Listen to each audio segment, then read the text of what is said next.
I have learned that silence is the most dangerous weapon. It is the edge no one sees, the breath before the strike, the shadow that outlasts the fire. I became silence because noise betrayed me. Once I believed in voices, in promises, in the steady rhythm of trust, but the city taught me better. It showed me that every voice hides a blade, every promise disguises a chain, and every oath is only waiting for the right moment to break. I have no allies, no companions, no warmth left in my bones. Only patience, only precision, only revenge. My name is Elena Cross, and tonight my silence will swallow an empire. It began years ago with one choice, a betrayal that looked small on the surface, like a crack on a mirror, but soon that crack spread until it shattered everything I had known. I worked in the cold belly of the city's machine, where corruption flowed like oil and greed was the only currency. Men in suits, faces shining with lies, spoke of loyalty while their hands stuffed pockets with blood money. And I was a ghost among them, underestimated because I spoke little, listened much, and remembered everything. They thought I was quiet because I was weak, but they never understood that silence is the archive of power. I stored their words, their deals, their secrets. I traced patterns, names, movements, all the veins of a system rotten from its core. I kept silent, but inside me the map of their empire burned bright. The betrayal came when I trusted one voice, just one. A colleague whose smile seemed different, whose gaze seemed human in the storm of greed. I let him close, and in return he fed me to the wolves. Papers forged, signatures stolen, and suddenly I was the scapegoat for the crimes of 100 men. They dragged me through trials, through interrogations, through nights so long the stars forgot to shine. But I never broke. I never screamed. Silence was my shield. And when they cast me out, ruined, disgraced, with my name blackened, I vanished. But I did not die. For years I lived in the cracks of the city, surviving in shadows, watching, recording. My revenge was not fire, it was frost. Slow, creeping, patient. I began dismantling them in whispers, pulling threads until the great fabric of their lies unraveled. Tonight, that fabric lies in tatters. And I am here to finish what I began. I moved through the streets as if I was part of them. My footsteps swallowed by rain, my breath merging with the night air, my eyes tracking the towers of glass where they sat in false security. Each building a monument to stolen futures, each light in the windows a candle fueled by another life they consumed. I had marked every one of them, their names etched in silence, their sins mapped in my mind. And tonight the first domino falls. The target is not the loudest, not the strongest, but the quiet cog that keeps the machine turning. A director hidden beneath layers of respectability, a man whose smile fooled courts and whose hands never touched dirt, but I know the truth. I know the secret accounts, the offshore shadows, the blood money laundered through charities and schools. He is the spine of the beast, and when the spine breaks the body collapses. I have prepared everything. Documents forged not to frame me but to reveal him, files dripping with proof, recordings sharp as knives. The city's own system, its hunger for scandal, will devour him.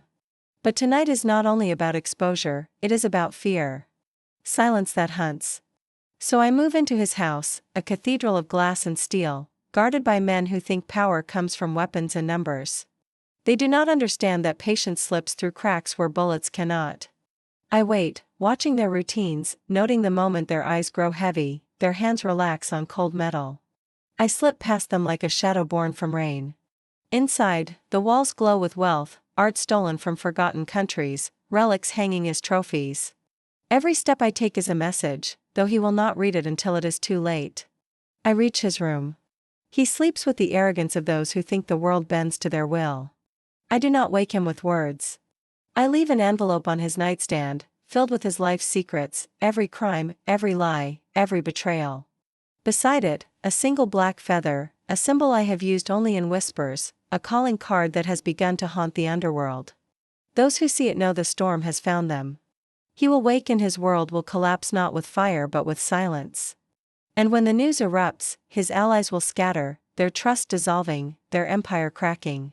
But one crack is not enough. I move on, weaving through streets toward the next shadow. The city feels alive beneath me, as if it knows what I am doing, as if it breathes with me. I see faces in the dark, beggars, workers, forgotten souls. They do not know me, but I know them, I see the wounds carved by the system I hunt. And in my silence, I promise them something, not redemption, but revenge. The second target waits in a tower of law, a judge whose gavel has sold mercy for gold. His office glows even at midnight, papers stacked like shields against guilt.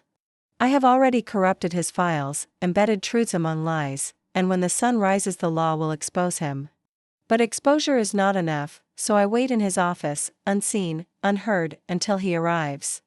The look on his face when he sees the feather pinned to his chair will drain the arrogance from his eyes. He will know that silence watches him, that silence judges him. Each step tonight is part of a symphony, a silent requiem written for those who thought they were untouchable. And I am the conductor. Still, as I move deeper into this night, I feel the weight of what I am doing.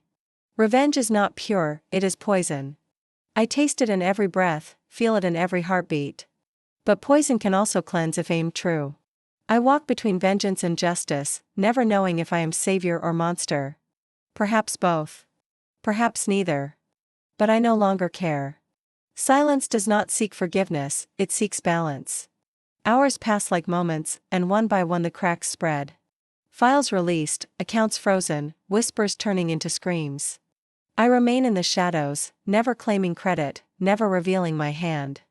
They will fear me more because they cannot see me. They will whisper my name but never know my face. Yet, as dawn approaches, I realize something I had not planned for. Someone is watching me. Someone who moves like I do, silent, patient, hidden in the dark. I catch glimpses, a shadow too precise to be chance, footsteps too deliberate to be coincidence. I am not the only ghost in this city anymore. And that means my war is no longer against a corrupt system alone, but against an enemy who understands silence as I do. I feel the pulse of danger rising, sharper than before. The game has changed, and my revenge is no longer a straight path. It is a labyrinth. And in its heart waits someone who knows my methods, someone who has studied me as I studied my prey. For the first time in years, I feel something close to fear. Not of failure, but of being known. The sun rises over the city, painting the towers in gold, but beneath that light I melt into shadow once more. The war is not finished. It has only begun. And silence must be sharper than ever, because the hunter has become the hunted. And somewhere, in the spaces between breaths, another silence is waiting for me. The city never sleeps, but it knows how to whisper. By dawn its towers glowed with innocence, as if the night had not devoured men whole, as if corruption did not bleed beneath its streets. I walked among them, invisible, my silence heavy with victories unseen. Files released, accounts frozen, reputations shattered. The empire cracked and trembled, the pillars of greed bent beneath the weight of truth. But silence is never safe for long, because when you strike at power it listens harder, it stares into the dark to see who dared move against it. And now I could feel their eyes searching, but more than their eyes I felt another shadow. The one who had watched me move, the ghost who walked as I walked. At first it was fragments. A reflection in glass where there should have been none. Footsteps that echoed not behind but beside mine, as if mocking my rhythm. Once I found a feather not of my leaving, pinned where I would discover it, blacker than the ones I carried, sharper, like a blade dipped in silence.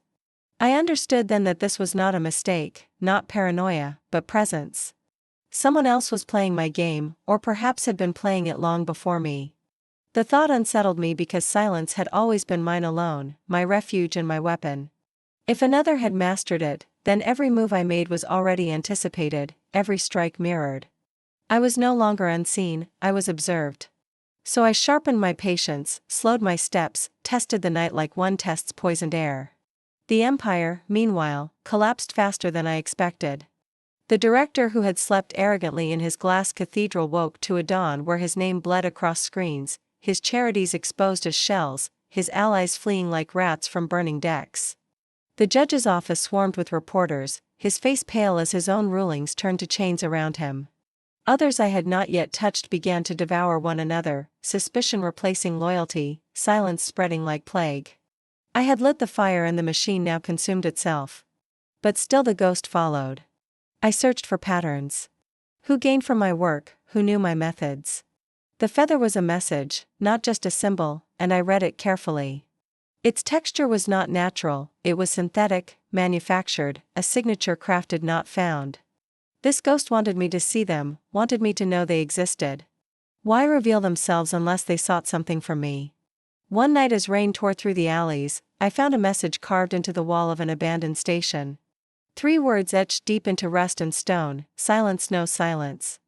I touched the letters, and in the dampness felt a recognition, as if the words spoke not to my eyes but to the marrow of who I was. This was not a warning, it was an invitation. I prepared carefully. I doubled my routes, set false trails, left feathers of my own where none should be. And still, no matter what I did, the ghost stayed close, not caught, not distant, but near enough to remind me I was never alone. Finally, I decided the only way to end this was to confront it. The confrontation came in the ruins of a theater, once a palace of voices now drowned in dust.